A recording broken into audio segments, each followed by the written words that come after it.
Why are calves so hard to grow? For years, people believed calves were purely genetic. And honestly, that idea destroyed the motivation of millions of people. Because no matter how much they trained, their chest grew, their arms grew, their back improved, but their calves stayed exactly the same.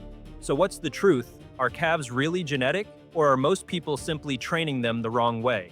The answer is far more interesting than most people think, and modern science may completely change the way you train calves forever.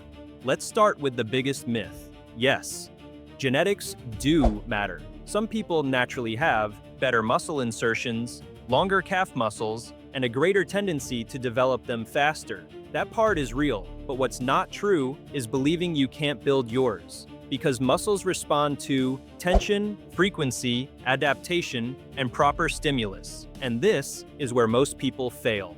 Your calves are not built like your chest or your biceps. They work differently because your calves are active almost all day long. Every step, every staircase, every walk, your body constantly uses them, and that changes everything. Inside your calves, there are different types of muscle fibers. Some fibers are built for explosive force, strength, and muscle growth. Others are built for endurance, constant movement, and rapid recovery. And calves contain a very high amount of endurance fibers, which means they don't fatigue easily, they recover fast, and they adapt extremely quickly to repetitive training. This is exactly why most people fail, because they train calves like every other muscle: heavy weight, short movement, a few repetitions, and done.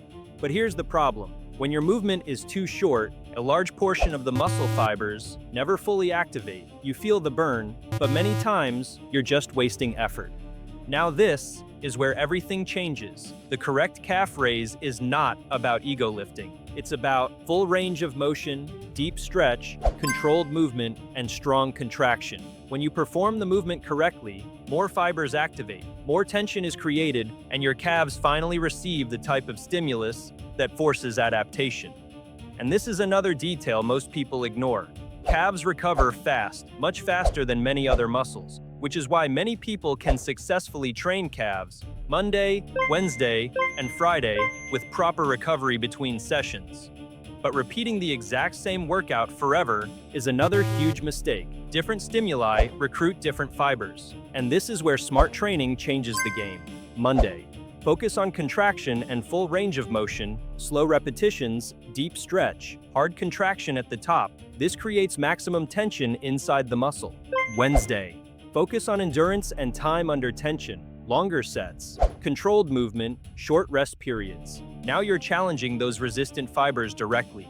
Friday, focus on explosive activation, fast upward movement, controlled descent, more athletic stimulation. This helps recruit explosive fibers that many people barely train. And here's something important. More weight does not always mean more growth. If your mechanics are bad, your calves lose tension, your fibers stop activating correctly, and over time, you simply stop progressing.